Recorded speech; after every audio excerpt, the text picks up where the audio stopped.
Good morning, bedbreads and sleepyheads, and welcome back to another video. Today, I thought that I would do a little bit of a nerdy sit-down talk.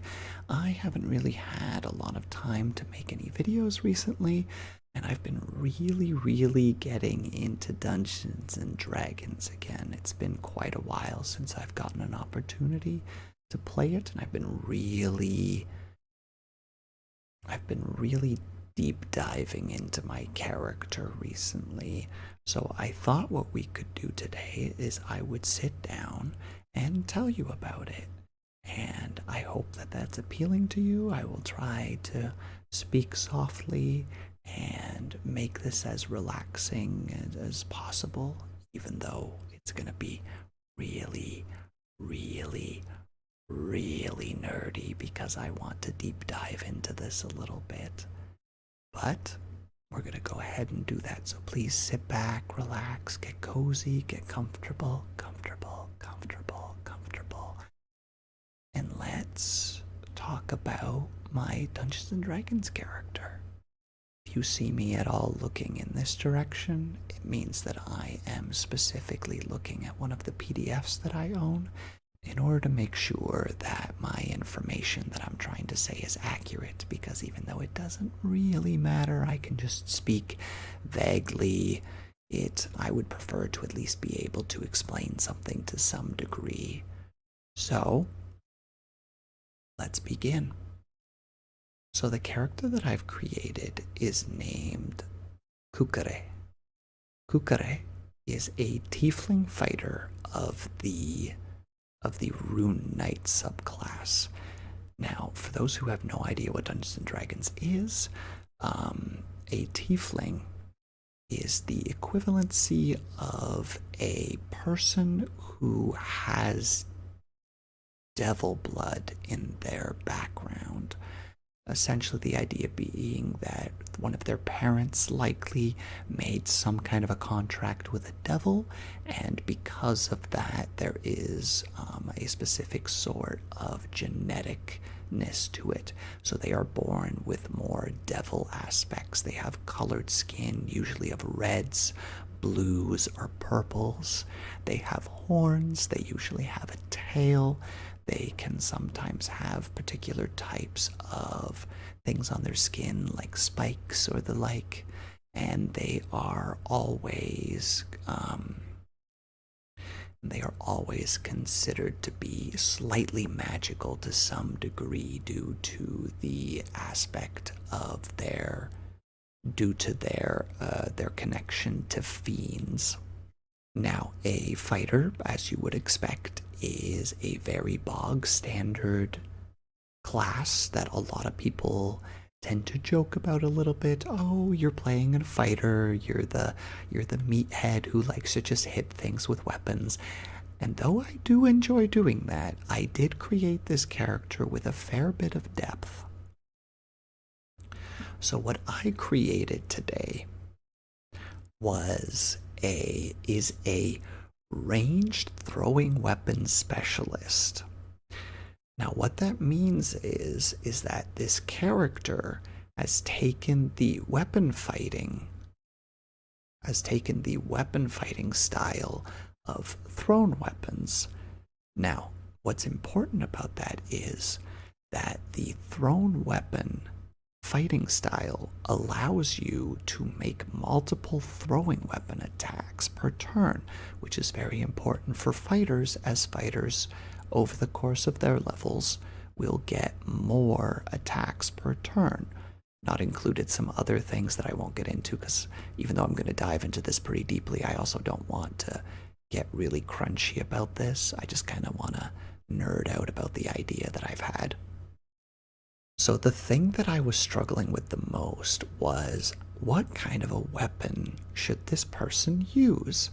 Because there's a bunch of great feats that you can take. For those who aren't aware, feats are essentially the equivalency of like special talents that you get at certain levels, like the ability to become tougher, like you have higher hit points, or the ability to be a very good like marksman that you can ignore certain limitations in order to perform more incredible feats. And this character, I was really pondering if I wanted to do slashing, piercing, or bludgeoning damage, because each one of those has the potential to get access to different things. For example, we're going to look for a second at Tasha's Cauldron of Everything, because they have 3 really interesting traits or feats that I really enjoyed looking at. So we have the Slasher, which makes it that when you hit an opponent with a slashing weapon, you actually reduce their movement by a certain amount, which I think is really neat for the rest of their turn, essentially, until the start of your next turn. However, if you can land a critical hit on an opponent, you will make it that that target has disadvantage on all of its attacks until the start of your next turn, which again is a really cool system, because as a throwing weapon specialist, you are trying your best to not be in melee. You're trying to keep your distance, and the ability to basically throw slashing weapons at your opponent, reducing their speed, makes it a lot more difficult to catch you. Now, the other one that I was looking at was Piercer. Piercer, Mia says that when you hit an opponent, you get to re-roll the the attack's damage dice, and you have to take the new one, which is already kind of nice, you know, like you do an attack, you roll your damage, and you're like, oh, that's really bad. Let's roll that again, because there's a very unlikely chance that I will do even worse. And then you roll, and then you're like, haha, way better, perfect. The cool thing is that if you critical hit when you have the feat Piercer, is that when you do critical hit, which for those who aren't aware, when you roll a critical hit, you get to roll your damage dice a second time, and they're added on top of each other. So for example, if you roll a 1 6-sided dice as your damage, if you critical hit, you're allowed to roll a second 6-sided dice on top of that, allowing for the potential to really increase your damage. However, this one says that you get to roll another damage on top of that. So if you are doing a 1 6-sided dice damage and you critical hit, you're not doing 2 6-sided dice, you're doing 3 6-sided dice, plus potentially all sorts of other modifications that can go on top of that. But just for simplicity's sake, we'll say that that's pretty nice. I don't think that anybody would complain about something like that. Now, the other feat that I was looking at when it came to the weapon damage was Crusher. Crusher says that when you hit an opponent with an attack that deals bludgeoning damage, you can move that opponent 5 feet into an occupied position. In other words, you're hitting them with a bludgeoning weapon so hard that you push them.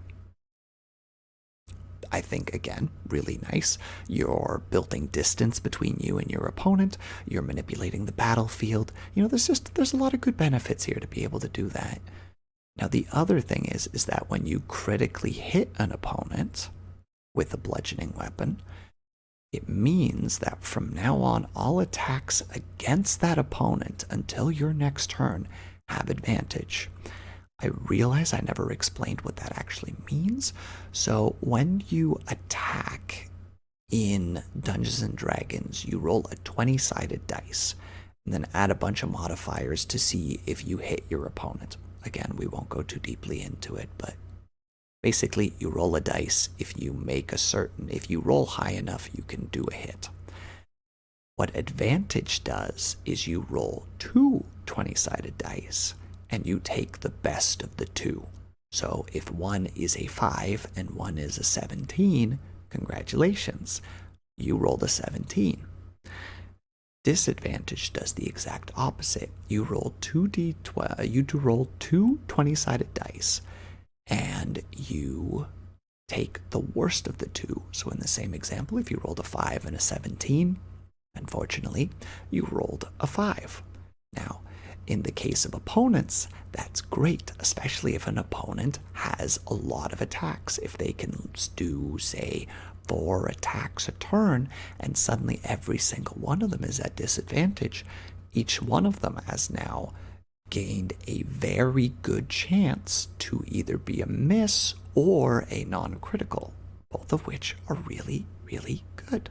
Because less damage to your team means, nobody's going down. And we like that in Dungeons and Dragons. We like it when our team succeeds, right? That's a positive thing. Now, the one thing was, and we'll talk about this later because I'm going to read her backstory that I've written for her. I really wanted one of the feats to be a chef. The chef feat isn't anything too extravagant. It simply says that during short rests, which is about an hour roughly in game time, and when you specifically do that, you basically just sit down, you do very, very light activity, but you basically just give your body time to recover. During that time, you can use certain dice that you have access to in order to regain some health. Now, the chef, as long as they have things that they can cook, they can spend that hour cooking like a small snack for everybody. And if the chef chooses the people around them to get the snack, if they eat it and they choose that turn to heal, they get an extra 8-sided dice of healing that short rest, which doesn't seem like a lot. But if you're rolling, let's say, a 6-sided dice to do healing and you've lost half your health, let's say you're sitting at a rough 10 hit points from your original 20. You roll a 1d6 or a 6-sided dice. Sorry, I'm trying not to use the terminology as much as I could be. And let's say even at maximum, you roll a 6. You're not at max health right now. You are 4 points away from it.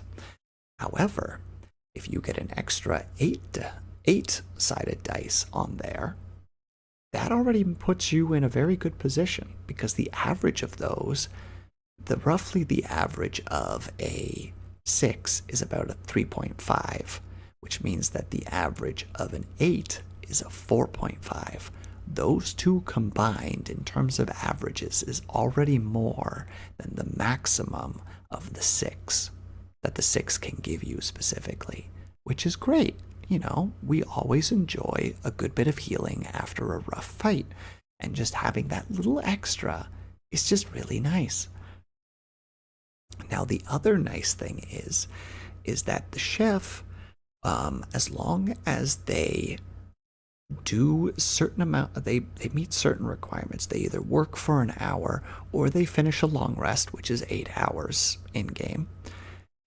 You can cook a number of treats equal to your proficiency bonus. If people eat those treats for the next 8 hours, they get temporary hit points equal to your proficiency. Now, what that means is let's say that you have a proficiency of 4. You now give your party these treats, whatever they might happen to be. They could be cookies, they could be whatever the heck you want them to be, as long as you're capable of cooking it. And now for the next 8 hours, they have the equivalency of a small shield on top of them.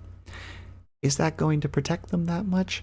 Probably not all that much, but that is 4 hit points that will just not affect them. So if something hits them for 6, technically they've only been hit for 2, which we can all appreciate, right? All right. There were a couple of other feats that I was really thinking about this character, because again, I want them to be a ranged weapon throwing specialist. So one of the ones that was pretty obvious to look at was sharpshooter. The way that weapons work in the game is there is like a soft range and a hard range. The way that you can think about it is imagine that you have a ranged weapon, a bow, a throwing item, a crossbow. There's a certain range where you're going to be comfortable to shoot and successfully hit. That would be considered the soft range. Now there's also the hard range. The hard range is the maximum distance that your weapon can fire. However, anything past the soft range is going to be more difficult, so you will be rolling those with a disadvantage, which can cause a little bit of problem sometimes, but when you really need to make that far shot, you just take it, you know? The problem is that throwing weapons don't have a lot of range. So taking the sharpshooter says that every part of that range is considered soft range. So if you, let's say, have a soft range of 20, hard range of 60, you now have soft range of 60, which pretty nice, especially when you're throwing things. Another one that I was thinking about was mobile, because mobile allows you to move, I believe it's 20 or 10 feet more per turn, and it says that if you hit somebody with your weapon while on your turn, that a person cannot do an attack of opportunity on you. So if somebody engages with you, gets you into melee, which again, you're a fighter, you'll be fine in melee, but you can hit them, immediately disengage from them without having to use the ability to disengage because you've hit them and they can't give an attack of opportunity on you anymore, allowing you to again make your distance. Another one that I was thinking of was the Fey Touched, because it lets you get access to Misty Step as just a spell, like you just have it. Misty Step, for those who don't know, is a spell that lets you teleport, I believe it's 60 feet. It's just simply a whew, you're there. You poof. The other one that I was thinking of was the Shadow Touched, because it allows for invisibility. Now, that one's not as good, but the ability to just kind of go poof in the middle of a fight seems pretty interesting. Again, wasn't sure if I was going to take it. Probably won't be in the build at the end. Still an interesting concept. So I ended up with the idea of a hand axe throwing individual. I love the concept of them being festooned with hand axes, like having one of those ammo sashes over their chest, but instead of it being loaded with ammunition, it's instead just covered in hand axes that they can just draw and throw accordingly. The other reason I thought this is because the hand axe is considered a light weapon, meaning that if she has one in each hand, she can still do two-weapon fighting. Two-weapon fighting, for those who don't know, means that even if you strike with your main weapons, like with your main hand weapon, you can still do one attack with your offhand. You won't get any bonuses on it, but you still can. It allows you to do an extra attack per turn, so long as you have the ability to use a bonus action, which I think we can agree is pretty valuable. The more attacks that you can do, the more chances you have to hit, the more chances you have to knock out the opponent, the less damage that opponent can do to you. Now, the Rune Knight allows for several interesting things. You can get runes to start with, which are really neat. They provide a variety of interesting abilities.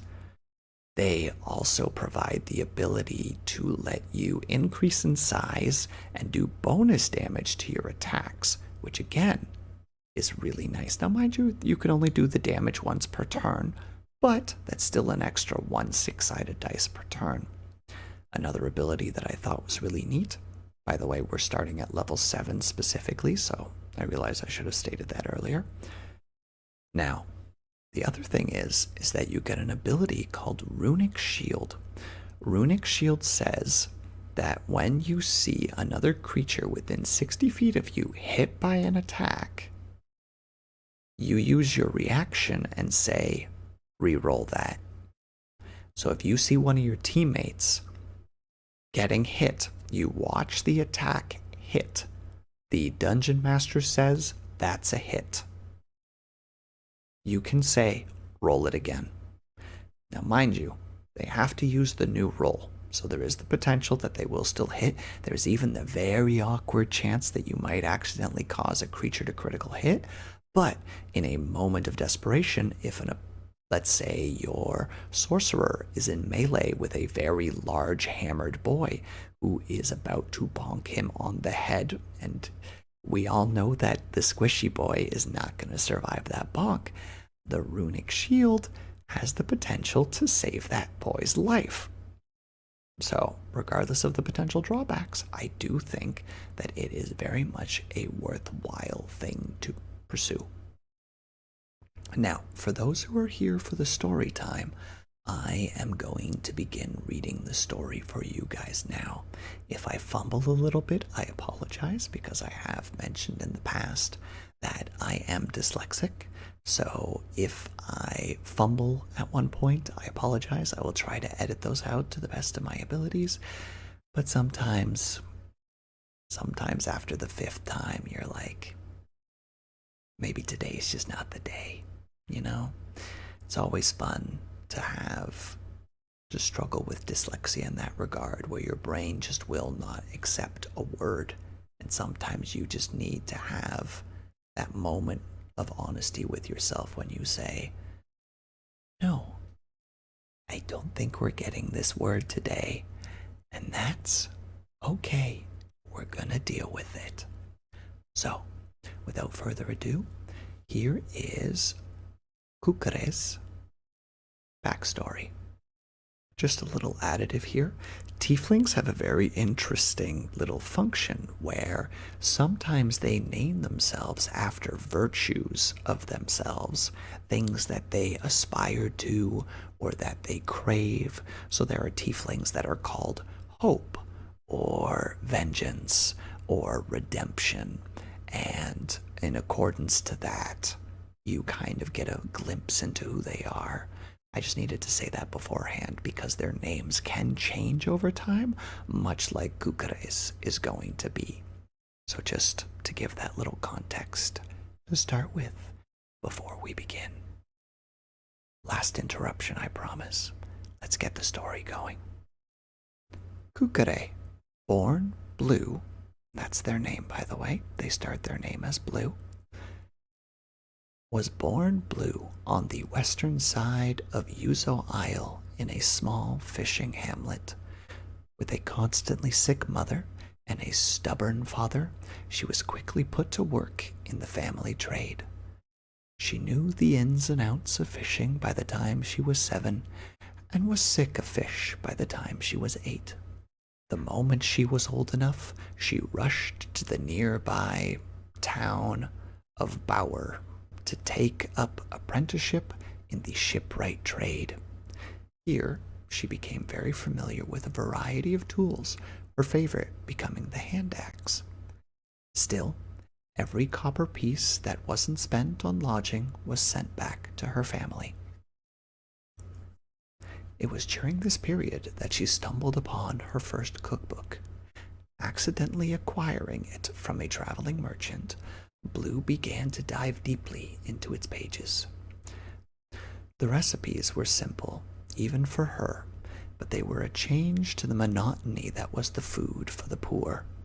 Slowly, coin that was being sent to her family was suddenly going towards ingredients.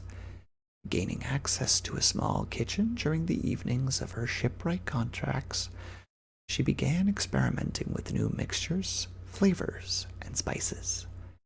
After many charred meals, small fires, and a lot of smoke, don't worry, she's a tiefling. She's resistant to fire. Blue began to become quite the cook. Sadly, life gives and life takes. The letter to come home was a shock back to reality. Her mother's health had taken a turn for the worse. With the reduced money Blue had been sending home, her family had been rationing the medicines for the sake of Kukure. Now, her mother was in a much worse state and likely would not last much longer. Racked with guilt, Blue took on a new job as a sailor. She had no such experience, but the hazard pay was too much to resist. So off she went without a second thought. She never read the job description. She never listened to the captain's speech. She barely noticed the westward winds as they rushed to the west coast. It wasn't until the storm that things started to hit home. The crackling sounds of splintering wood, the endless waters, the feeling of a rope twisting around her ankle, the sudden jolt of movement. As the massive piece of wreckage dragged her into the murky depths, Blue struggled in vain. The rope was far too tangled around her leg for any quick detachment, and the weight of the other end kept constant pressure on the rope. Too far down did they finally hit ground, her air at its end. Her vision faded. Her body gently thudded against some unknown surface. Her hand felt some sort of cloth nearby, and she instinctively pulled it towards her. With a sudden gasp of air filling her lungs, she snapped back to consciousness. The cloth, whatever it happened to be, had somehow given her the ability to breathe. Not one to look a gift fish in the gills, she wrapped the cloth around her neck and looked around. She had landed in some kind of shipwreck and was startled by the bones of a poor soul beside her, which she appeared to have robbed. A thick beam of wood across its lap. Resting in its bony arms was a small lockbox. Untangling her leg, she grabbed the small lockbox and made her way to the surface. To her surprise, she found that she could swim at an incredible speed, and soon she reached the surface. Dragging herself onto the shore of the barbed beaches, requiring her to dodge a concerning amount of sea predators, Blue stumbled past familiar piers and fishing spots, eventually reaching her family home. With a tearful reunion and a grand story to tell, they eventually looked upon the lockbox. Blue would be the one to crack it open. Silver coins spilled out of it. Not a fortune, not at all, but it was a notable amount of money for them. After a long and careful debate, they deemed it was theirs to own. It would be used to pay for the medical treatments for her mother. When the confidence in her mother's recovery was high, Blue realized her new potential. Shipwreck diving. Armed with her new cloak, Blue would spend many days diving. It wasn't easy. The barbed beaches had its name for a reason, and that was before the predators. She has many scars from those times, but they were worth it. The wealth acquired from those trips, though humble, was enough to keep her family comfortable. This comfort would awaken an instinct that Blue had suppressed for years. Wanderlust. She found herself traveling back to Bower, sharing drinks with the shipwright friends she had made. One in particular was Batten, a gnome with a mind for design and a passion for ships. They would spend hours daydreaming about their adventures, of Blue becoming a world-famous chef, of Batten creating legendary ships for the greatest of kingdoms, and of course, their combined madness of creating the fastest boat in the world, carrying the greatest kitchen the world had ever seen, able to deliver mouth-watering dishes around the globe for all those in need. Soon, these daydream sessions would not be enough. Blue proposed to give themselves 3 months to prepare and then set off. Neither of them could broaden their skills in this place. They needed to go out into the world. One impassioned, drunken speech later, and Batten agreed. And so, for 3 months they labored. After explaining the situation to her reluctant parents, she doubled her efforts to keep them comfortable. She dove more frequently, resulting in some interesting and strange finds. Most were valuable, some were odd or useless. One was a strange jug with many corks in it, each producing different liquids. One of them was wine. That alone was enough to make it a keeper in Blue's eyes. Also, a small chest of books that were in a language that Blue couldn't read. She would give these to Batten later. Knowing the dangers that may befall them during their trip, Blue dedicated an unreasonable amount of time to combat training. Being a sturdily built tiefling, and no stranger to the occasional brawl after one too many drinks, the local guard would be on the receiving end of constant demands for sparring sessions. Blue found quickly that she was a natural at using hand axes, and even more dangerous with them at range. It took only 2 injuries of throwing axe variety for her to be permanently banned from using hand axes in the training grounds. On the fateful day, Batten and Blue reached the docks. They had everything they thought they would need for a trip to the mainland and already paid for the voyage. Batten was dressed like a traveler. Blue was dressed like an adventurer. 2 hand axes on her hip and several on a sash across her chest, she had fully given in to the tales of old heroes and was ready to face the world. The moment her feet first planted on the boat, she cast off her old name. With Batten at her side, she proclaimed herself the local word for talented chef, kukere. The long sea journey would begin slow and boring for Kukere. Learning quickly there was no cook on board, she began to amuse herself by trying to make some fresh meals using the preserves. This was quickly stopped when she began to make a small cooking station using several candles as a heat source, and using her own cooking supplies, of course. Luckily for Kukere, Batten would provide her with new distractions. Late one evening, he pulled her into a small corner of the ship and began explaining what he found in the books that she had given him. Though it took him some time, he had begun to translate the texts, and his findings were most interesting. Runes. Though not fully sure how they worked or what they did, Kukere was most eager to learn. It wasn't long before she was attempting to carve the first one into her leather chest piece. Batten called it the fire rune. At first, she wanted to see if it did anything. Despite it giving off a faint glow, it did nothing. It wasn't until she put on the armor that anything actually happened. As she sat there, holding her tools, there was a gradual feeling that they were becoming lighter. She spun her tools between her fingers with an agility she didn't know that she could do. She smiled. Runes were neat. It would be another 2 days of research before Batten could say more.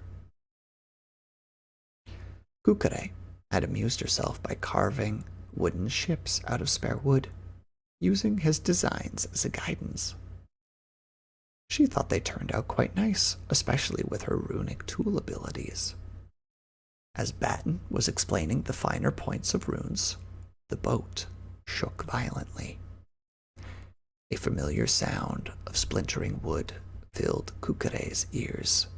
This time, however, it was no storm. Reaching the deck the dark sails came into sight. Two ships were hammering away at their vessel, looking to immobilize them. One was already coming in close, looking to board. Kukure joined the sailors' ranks, ready to take on the boarding party. The fighting was intense. Clearly outnumbered, Kukure used her throwing axes to great effect to help thin her opponent's ranks. Though she caught a few scratches and bruises, she held her own in close range. Still, there was only so much you can do when dealing with 3-to-1 odds. It was then that she felt the sting in her back as a dagger found its way through her leather. The world went silent for a moment as the shock hit her. A whirlwind of emotions washed over Kukure as she lived an hour within those few seconds. Confusion, panic, anger, and then something else. Something in her chest, or rather, something on her chest. The rune felt as though it was reaching out, and, with nothing to lose, Kukure reached back. Though she was a tiefling, Kukure had never really dabbled in magic. Sure, she could do simple things like change her eye color, make the flame on a candle dance, and such, but nothing truly difficult.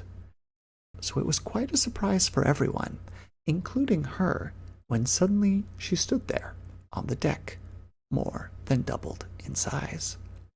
Surprised, yes, but adrenaline didn't give her much time to think. With a swift kick, she sent the dagger wielder into the ocean. He would not be the last to be on the receiving end of her boot. With her help, the sailors snapped out of their shock state, and eventually, and quickly, they routed the boarding party. Kukure, not one to let things go unsettled, picked up one of the loose cannonballs from the deck and took aim at the second ship. With a startling ease, she began to lob cannonballs at them with concerning accuracy, forcing them to peel off. A good thing, too, for as she threw her last, the world began to spin, the wound finally getting to her, and she faded from consciousness. They would arrive in Stone Shore 2 days later. Kukure, back to normal size, bandaged, and healing nicely thanks to Batten, would be sung a hero amongst the crew. Their time in the city would be an interesting one because of it, as the news of her feats spread quickly. Batten, being one to understand the use of momentum, used this to leverage some shelter for them. It was not long before he was shaking hands with some of the higher-ups in the city. He would ensure they had a roof over their head and a place to begin working on their dreams. Within a few weeks, they had become established. Batten had managed to acquire a small workshop by the docks, taking on commissions for some of his boat designs.